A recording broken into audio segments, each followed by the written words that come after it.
Bonjour à tous, bienvenue pour cette nouvelle vidéo de cours d'échecs.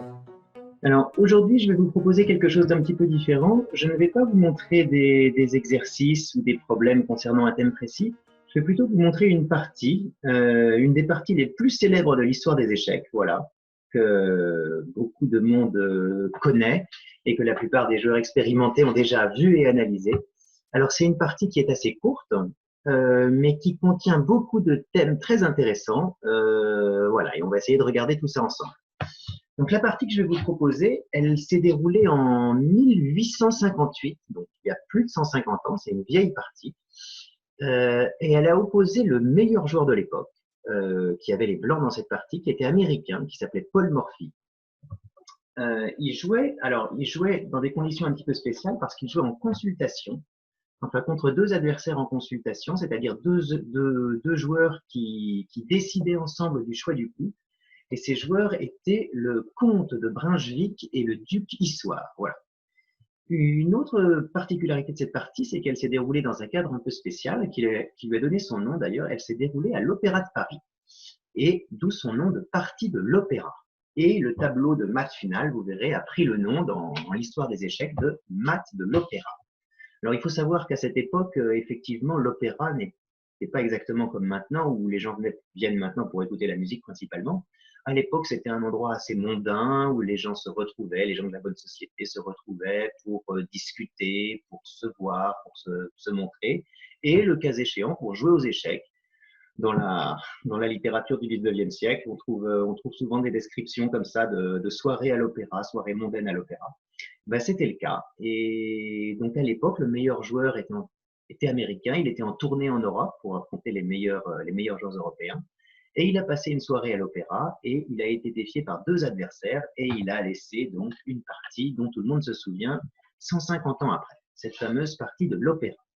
Alors, venons-en maintenant au coup. Voilà. Donc, Morphy avec les blancs a commencé par le coup classique, E2, E4, voilà. Pas besoin de développer là-dessus, le coup le plus classique. Ses adversaires ont répondu E7, E5, voilà, la variante symétrique. Morphy a joué cavalier F3, voilà, le coup le plus usité aussi. Et là, ses adversaires ont décidé de jouer la défense Philidor, c'est-à-dire le coup D7, D6. Alors, c'est un coup qui est tout à fait jouable, bien entendu, qui se joue encore maintenant. Il y a des forts joueurs qui continuent à le jouer. Malgré tout, c'est un coup qui a quelques inconvénients. C'est considéré comme un petit peu passif, dans la mesure où ça enterre le fou F8, voilà, qui se voit d'un coup privé de sa diagonale naturelle de sortie.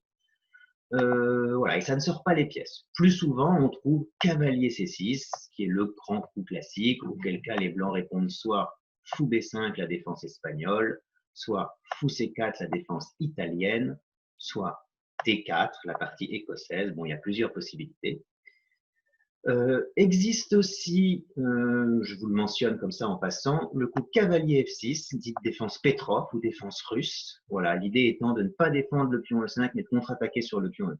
Voilà, une ouverture aussi très solide et voilà, de très bonne qualité. Bon, les joueurs avec les noirs ont joué D6. Morphy a décidé de jouer D4. Voilà, il décide de prendre le centre directement. Et déjà, on assiste à enfin, il y a une espèce de carrefour ici. Voilà. Alors, je vais vous parler 2 minutes vraiment de la théorie actuelle, la manière dont on joue actuellement cette position, ce qui était différent à l'époque. Ici, il y a deux idées principales pour les noirs. Soit, on s'aperçoit que les blancs font une pression directe sur le pion E5, ils attaquent deux fois.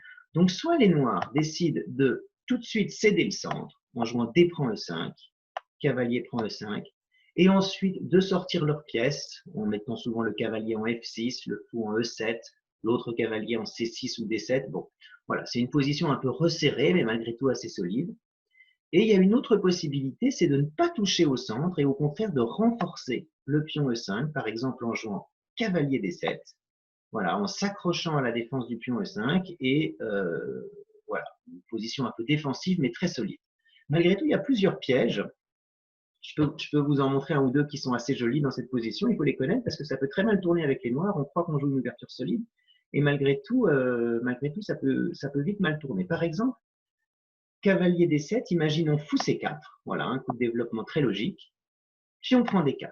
Alors ça, c'est un mauvais coup dans cet ordre de coups, parce qu'en fait, on mélange deux plans. Soit on s'accroche au pion E5, mais dans ces cas-là, il ne faut pas prendre, soit on échange, mais dans ces cas-là, cavalier D7 n'était pas forcément indispensable. Il aurait mieux fallu sortir l'autre cavalier et préparer plus rapidement le petit roc. Vous allez voir pourquoi, ça va très vite. Pion prend D4, cavalier prend D4. Et là, par exemple, sur un coup comme fou E7, un coup de développement qui semble ultra naturel, hein, je prépare le petit roc, le fou il n'a qu'une case, donc je le mets en E7, et bien les noirs ont déjà perdu. Là, il y a une combinaison qui gagne tout de suite. Vous pouvez essayer de la chercher si vous voulez à la maison. Les blancs gagnent la dame, même mat en fait, en réalité. Voilà, je peux vous montrer. Ici, il joue fou prend F7. Fou prend F7, échec, un coup terrible. Bon, les noirs n'ont pas tellement le choix. Hein. Si joue roi F8, il y a déjà une fourchette qui gagne la dame, et la partie. Et s'ils prennent le fou, il y a un coup très joli ici pour les blancs, qui gagne, c'est cavalier E6. Vous pouvez voir, attaque la dame. Si la dame s'en va, je peux déjà prendre en C7 et prendre la tour. Je peux même mater d'ailleurs. Et si le roi prend, j'ai un mat en 2. Dame D5 échec, roi F6 forcé, dame F5 mat. Voilà. Bon, il y a d'autres variantes évidemment. Je vous mentionne ça en passant, mais pour vous montrer que cette position est très piégeuse. Hein. Voilà. Les adversaires de Morphy ont décidé de jouer un coup qui n'est pas excellent, qui a l'air assez logique, mais qui n'est pas excellent. Ils ont joué fou G4.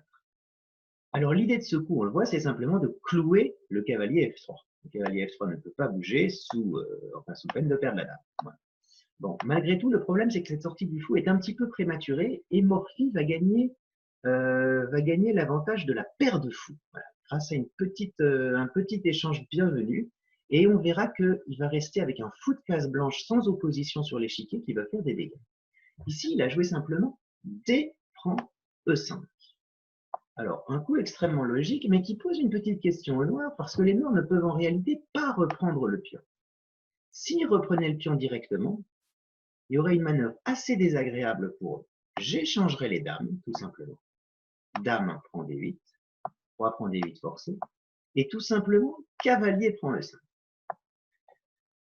On peut déjà faire un bilan. Les blancs ont gagné un pion, ils ont un pion de plus. Le roi noir est déroqué. Une fourchette désastreuse est menacée en F7. Le fou est attaqué. Ça fait beaucoup de problèmes à régler pour les noirs. Alors la position n'est pas perdue, hein, ils peuvent encore essayer de résister. Malgré tout, on peut dire que l'ouverture s'est déjà très mal passée. On a joué, je crois, 6 coups, voilà, et les noirs sont déjà en grande difficulté. On ne peut pas dire que ce soit un succès. Donc du coup, les joueurs avec les noirs sur D prend E5 ont décidé, d'ailleurs, en l'occurrence maintenant c'était le bon choix, de jouer l'intermédiaire fou prend F3 pour dévier la dame, dame prend F3, et maintenant jouer pion prend E5. Résultat des courses, l'équilibre matériel est restauré. Les noirs, visuellement, n'ont pas de problème particulier. En réalité, ils en ont un. Ils ont déjà un très léger retard de développement parce que la dame des blancs est déjà sortie. Alors, normalement, on dit qu'il ne faut pas sortir la dame trop tôt dans l'ouverture, mais en l'espèce, elle va être utile. Pourquoi va-t-elle être utile? Parce que le fou de case blanche des noirs a disparu. Et du coup, il y a un réseau de diagonales noires qui va pouvoir être attaqué par les pièces blanches sans que les noirs puissent s'y opposer. Et on va voir que Morphy va faire ça vraiment de main de maître. Alors, il joue un coup vraiment normal. Il joue fou C4. Alors, bien sûr, on voit la menace. Il menace tout simplement le coup du berger. Sur n'importe quel coup qui ne défend pas F7, la partie est déjà finie. Bon, évidemment, ses adversaires vont le voir. Mais malgré tout, on peut voir dans la stratégie de développement de Morphy, et ça va se confirmer avec les coups suivants. Morphy, il est resté très célèbre dans l'histoire des échecs. Alors, il n'était pas champion du monde officiellement, tout simplement parce qu'il n'y avait pas de championnat du monde qui était organisé à l'époque. Le premier champion du monde, c'est à la fin du 19e siècle, vers 1895, je crois. C'est un Autrichien qui s'appelait Wilhelm Steinitz, qui a eu le premier titre de champion du monde, mais les joueurs antérieurs à Steinitz avait un titre, disons, officieux de meilleur joueur du monde, et c'était le cas de Morphy à l'époque. Voilà. Et donc, son grand apport à la théorie des échecs, c'est qu'il avait compris l'importance du développement. C'est-à-dire que ses coups étaient souvent assez simples. Voilà. Il avait compris qu'il fallait très vite sortir toutes ces pièces et mobiliser le plus rapidement possible toute son armée pour pouvoir attaquer. Et du coup, on va voir que dans les coups suivants, vous allez voir, ça va être très frappant, qu'à chaque coup, il va tenter de développer une nouvelle pièce pour poser des problèmes au noir. Donc là, fou C4, il sort une pièce sur une belle diagonale, d'autant que le fou ne peut pas avoir d'opposition par son homologue fou noir de case blanche qui a disparu, et il menace le coup du berger. Bon, les noirs se défendent cavalier F6, évidemment un coup logique. Et là encore un coup très subtil de Morphy. Il a décidé de profiter à nouveau de l'absence du fou de case blanche des noirs pour faire un coup très désagréable sur les cases blanches, dame B3. Alors, dame B3, c'est tout simplement une double attaque. On attaque le pion F7 et on attaque le pion B7. Voilà, c'est impossible pour les noirs de défendre ces deux pions à la fois. Alors bien sûr, il y en a un qui est plus important que l'autre, hein, c'est le pion F7, parce qu'en fait on menace mat. La batterie du coup du berger est inversée, mais c'est mat quand même. Par exemple, si les noirs décidaient de défendre ce pion, eh ben, fou prend F7, le roi bouge, en E7 ou D7 c'est pareil, et dame 6, échec et mat. Et même si le fou et la dame sont inversés, ça marche aussi. Donc le pion à défendre, c'est le pion F7. Et là, les joueurs avec les noirs ont décidé de jouer dame 7, qui est un coup qui a des inconvénients, mais qui est assez malin. On va essayer de comprendre pourquoi. Ils abandonnent le pion B7 à leur sort, mais ils se disent, bon, déjà ils défendent F7 évidemment, mais ils se disent, si Morphy décidait de jouer dame prend B7, qui a l'air presque gagnant, parce qu'il attaque une tour qui ne peut pas bouger, et l'aile dame des noirs a l'air ravagée. Mais ici, les noirs ont une ressource qui leur permet de s'en sortir, c'est qu'ils jouent simplement dame D4 échec. Force l'échange de dames, puisque le roi est en échec et la dame est attaquée, donc les blancs n'ont pas le choix. Dame prend. Fou prend dame, échec. Et du coup, bon, je vais probablement jouer C3. Le fou va devoir battre en retraite. Mais si on fait le bilan, alors, certes, les noirs sont très mal partis, ils ont un pion de moins, les blancs ont la paire de fous, mais la partie continue. L'échange des dames fait qu'il n'y a plus d'attaque de mat, et maintenant c'est une partie qu'on peut qualifier de technique en fait. Les blancs vont devoir, dans une longue finale peut-être, valoriser leur pion de plus. Voilà, les noirs se disaient peut-être j'aurai l'occasion de résister dans cette position, en tout cas plus. Mais Morphy a joué un coup excellent. Alors c'est pas un coup extrêmement spectaculaire, mais évidemment il a vu qu'il pouvait prendre B7 et rentrer dans cette finale très favorable, mais il voulait mieux. Ça d'ailleurs c'est un proverbe qu'on apprend aux échecs et qui est souvent vrai. Aux échecs, on dit si vous voyez un bon coup, ne le jouez pas, mais assurez-vous qu'il n'en existe pas de meilleur. Et ben, c'est ce qu'a dû faire Morphy. Il a vu que dame prend B7 était certainement un bon coup, mais il a réfléchi, il en a trouvé un meilleur. Il a voulu simplement renforcer la pression et il a joué tout simplement un coup de développement, cavalier C3. Alors, ce qui motive ce coup, c'est aussi qu'il entend jouer contre cette dame 7, qui certes menaçait de s'échanger en D4. En jouant cavalier C3, l'échange n'existe plus. Sur dame D4, je jouerai simplement fou prend F7 échec, roi bouge, et puis peut-être dame 6. Enfin bon, en tout cas, les blancs rentrent dans la position des noirs. Mais surtout, la dame en E7, ici, elle bloque le développement des noirs. La dame en E7 bloque le fou F8, qui donc empêche le petit roc. Résultat des courses, l'aile roi des blancs est comme paralysée un peu à cause de la présence de cette dame 7. On voit qu'il y a une espèce de pâté de pièces pas très élégant ici. Donc Morphy entend en profiter, et pour ça il se développe rapidement. On voit que le cavalier menace de débarquer sur certaines cases, voilà, poser des nouveaux problèmes aux noirs. Cavalier C3. Donc le comte de Brunswick et le duc Issoire essayent de colmater les brèches ici, il joue C6.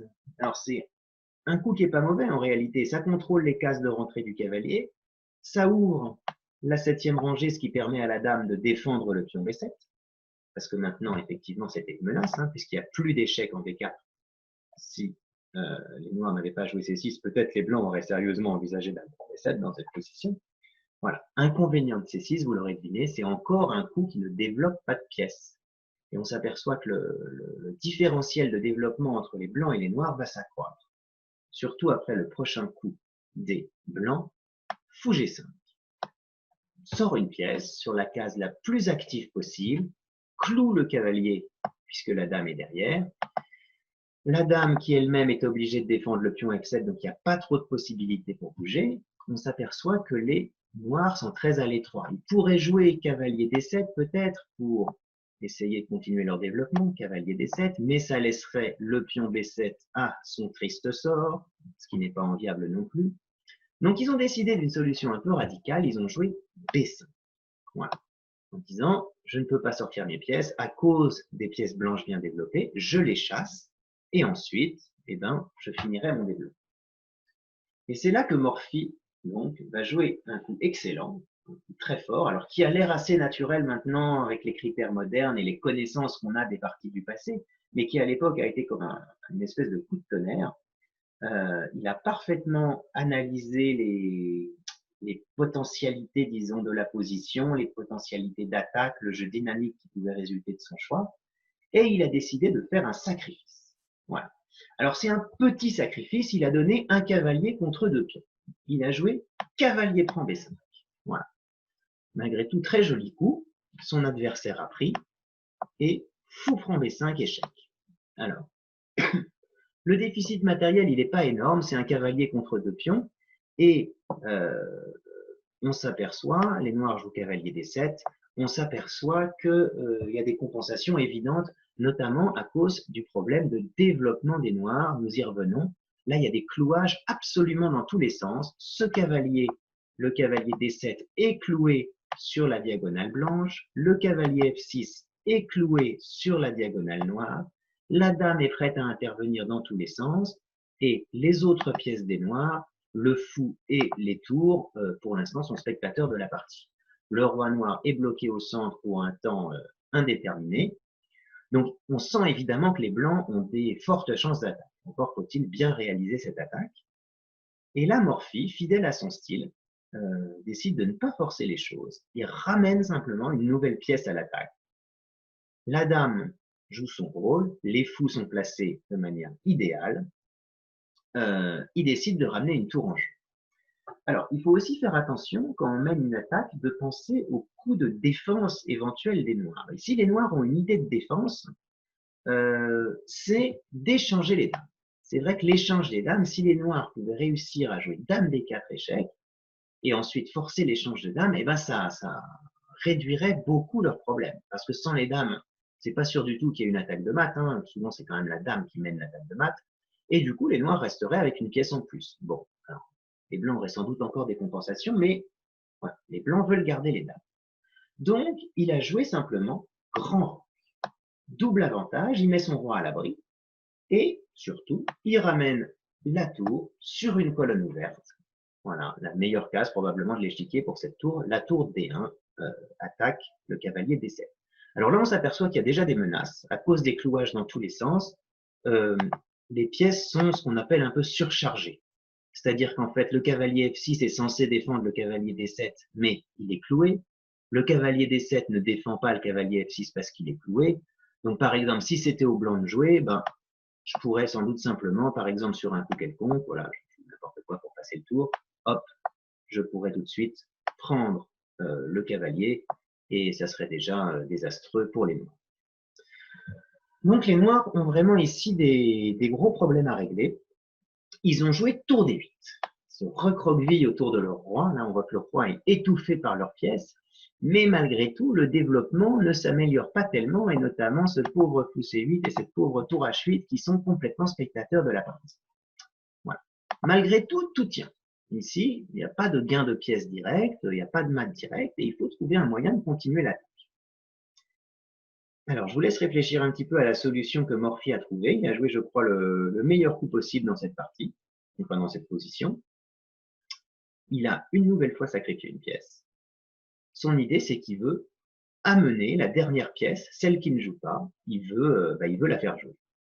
La pièce qui ne joue pas, vous l'avez deviné, c'est la tour H1. Donc il va essayer de la faire rentrer en jeu. Alors, peut-être des joueurs moins imaginatifs que Morphy aurait décidé de faire une espèce de circuit comme ça pour doubler les tours, ou alors, peut-être plus rapidement, de jouer quelque chose comme tour D2 pour faire passer l'autre tour en D1 et monter une attaque, une espèce de batterie. Alors, c'est un petit peu lent, et Morphy a décidé d'aller plus vite. Il a sans doute, je pense qu'à partir d'ici, il a calculé la combinaison finale, il a dû voir que ça gagnait. Et donc, il a joué le très élégant tour prend D7. Alors, sacrifice de qualité. Une qualité, je vous rappelle, c'est ce qu'on a aux échecs, on appelle une qualité la différence entre une tour et une pièce mineure, un cavalier ou un fou. Donc là, il sacrifie une tour contre un cavalier. Voilà. En réalité, c'est un pseudo-sacrifice parce qu'il pourra reprendre cette qualité quand il veut, mais il veut plus. On va voir. On s'aperçoit que son adversaire n'a pas tellement le choix dans les moyens de reprendre. En fait, la tour, elle est en prise 4 fois, mais il n'y a qu'une pièce qui peut reprendre. Bon, le roi, bien entendu, c'est illégal. Le cavalier, ça coûterait la dame. La dame, elle serait en prise. Donc, il reste que la tour. Voilà, ça c'était facile à calculer. Les noirs doivent jouer tour prend D7. Et Morphy, profitant du fait que la tour est clouée, donc elle ne peut pas bouger, ramène tranquillement la dernière pièce en jeu, tour D1. Voilà, avec des menaces terribles. Alors la menace, c'est toujours la même, tour prend D7. Okay. Ici, on ne voit pas très bien comment les noirs pourraient s'en sortir. Ils ont trouvé une ressource qui a l'air, à première vue, de marcher à peu près. Ils ont joué dame 6. Alors, leur idée, en fait, elle est double. D'une part, ils déclouent leur cavalier. Voilà, leur cavalier qui était cloué maintenant peut bouger. Et en fait, il peut surtout défendre la tour D7. Voilà, c'est le principal. Et d'autre part, ils menacent simplement d'échanger les dames. Et si les noirs réussissent à échanger les dames, ils ont résolu une bonne partie de leurs problèmes. Pas tout, mais ils ont résolu une partie de leurs problèmes. Ici, alors une erreur à ne pas commettre, évidemment, ça serait d'échanger les dames. Alors là, ça remettrait tout en cause, parce que simplement, les noirs reprendraient, les noirs qui ont quand même une tour en plus. Alors, ils vont perdre peut-être un petit peu de matériel, mais malgré tout, sans les dames, il n'y a plus de maths. Par exemple, sur fou.f6, ici, avec idée, si les noirs reprennent, les blancs prendraient la tour en D7, c'est possible, mais malgré tout, par exemple, sur tour prend, je pourrais simplement essayer d'enlever mon fou sur échec au roi, le roi s'en va, et puis je décale mon roi. Bon, les blancs ont une excellente position, hein, mais malgré tout, voilà, les noirs respirent un petit peu. Donc les blancs, dans cette position, ils ont trouvé une méthode beaucoup plus claire pour gagner. Ici, les blancs jouent et font échec et mat en 3 coups. Voilà, c'est une combinaison très célèbre qui porte le nom de mat de l'opéra et qui est un peu le point culminant de cette partie. Jusqu'ici, les blancs ont joué parfaitement, ils ont mis toutes leurs pièces en jeu. On voit qu'il n'y a pas une pièce qui pourrait être mieux placée en réalité. Les deux fous sur les deux grandes diagonales autour du roi, la tour sur la colonne ouverte, la dame parfaitement placée qui a plein de colonnes, lignes et diagonales ouvertes. Mais maintenant, il faut conclure. Alors, je vous laisse un petit peu réfléchir pour essayer de trouver la solution. Là, c'est comme un exercice en réalité, mat en 3 coups. Voilà. Alors, je vais vous montrer la solution. Ça commence par fou prend D7. L'idée de ce coup, c'est pas tellement de récupérer du matériel, c'est en fait d'ouvrir la colonne B pour la dame. Parce qu'on va voir que la dame aura besoin d'attaquer le long de la colonne B. Ici, les noirs n'ont pas le choix, hein, ils sont en échec, en plus fourchette, 3 dames. Bon, ils peuvent donner leur dame, mais d'ailleurs ça les sauverait pas, mais ça ferait la dame, donc ils reprennent du cavalier. C'était l'idée de leur coup précédent, dame 6, déclouer le cavalier pour qu'il puisse intervenir et reprendre en essai. Alors maintenant, pour ceux qui n'ont pas encore trouvé la solution, je vais essayer, avant de vous montrer le coup, de vous donner un petit indice. L'indice, c'est qu'on va essayer de faire un mat en mettant notre tour, cette tour D1, sur la case D8. Vous devez vous apercevoir que si la tour atteint la case D8, c'est échec et mat, grâce au fou qui contrôle la diagonale noire et qui défend la tour. Bien sûr, le problème, c'est que tour D8 est malheureusement un coup illégal, la tour ne pouvant pas passer par-dessus le cavalier. Quand on a vu ça, plutôt que d'abandonner l'idée de jouer tour D8, on peut se dire, je vais essayer de le faire marcher. Comment? En déviant le cavalier. Voilà. Peu importe ce que ça coûte en réalité, parce que si le cavalier n'est plus là, c'est échec et mat. Donc ici, je pense que tout le monde a vu maintenant, il y a un sacrifice de déviation. On va sacrifier la dame pour dévier ce cavalier, le forcer à bouger, et ensuite on va placer le fameux tour D8 échec et mat. Et donc Morphy a joué dame B8, sacrifice de dame, une dame contre rien. L'idée, bien sûr, c'est que les noirs sont forcés de prendre puisque le roi n'a pas de case. Cavalier prend B8 forcé. On a réussi à enlever le bouchon sur la colonne D et on peut finir en beauté. Tour D8, échec et mat. Voilà. Ça, ce tableau avec le fou, la tour qui se place à côté du roi défendu par le fou en diagonale, on appelle ça le mat de l'opéra maintenant depuis. Et ce qui rend ce tableau de maths assez spectaculaire, c'est déjà le nombre de pièces que Morphy a sacrifié pour arriver à cette position, puisqu'il a quand même une dame et une pièce de moins dans la position finale. Il n'a plus que 2 pièces en tout et pour tout, bon, avec quelques pions, mais qui ne servent à rien dans la combinaison, qui ne sont pas avancées du tout. Mais les 2 pièces coopèrent parfaitement, développement parfait. Si on compare ça à la position finale des noirs, où le roi est sur la case de départ, le fou est sur la case de départ, la tour est sur la case de départ, le cavalier a dû revenir sur la case de départ, et seule la dame a réussi un petit peu à se développer, mais enfin sans faire grand mal au blanc. Donc en fait, c'est le différentiel d'activité des pièces qui a permis à Morphy de remporter cette victoire. Alors, bon, les noirs ne se sont pas défendus avec une très grande précision, ça a permis à Morphy de réaliser ce petit chef-d'œuvre, voilà. Mais malgré tout, il nous montre avec cette partie beaucoup de qualités très importantes. Donc l'importance du développement rapide, l'importance d'utiliser les lignes ouvertes, d'un point de vue plus technique, l'importance de la paire de fous. On s'aperçoit, alors le fou s'est échangé à la fin, mais on s'aperçoit du problème qu'a constitué pour les noirs le fait que le fou de case blanche des noirs ait dû s'échanger très tôt dans l'ouverture, quand il a dû jouer fou prend F3. Voilà. Ensuite, le fou de case blanche des blancs n'avait pas d'opposant sur l'échiquier, il a posé de gros problèmes aux noirs. Voilà, enfin, tous ces principes sont très importants et on peut dire que la partie de Morphy est presque parfaite. Hein. Les analyses modernes avec les ordinateurs les plus puissants n'ont pas montré la moindre erreur chez Morphy, ce qui est assez rare dans les parties du 19e siècle, donc c'est pour ça que j'ai voulu vous montrer cette partie aujourd'hui, dans la mesure où c'est une des plus célèbres de l'histoire du jeu, tout simplement. Voilà, bah écoutez, je vous remercie d'avoir suivi cette leçon et je vous dis à bientôt. Au revoir.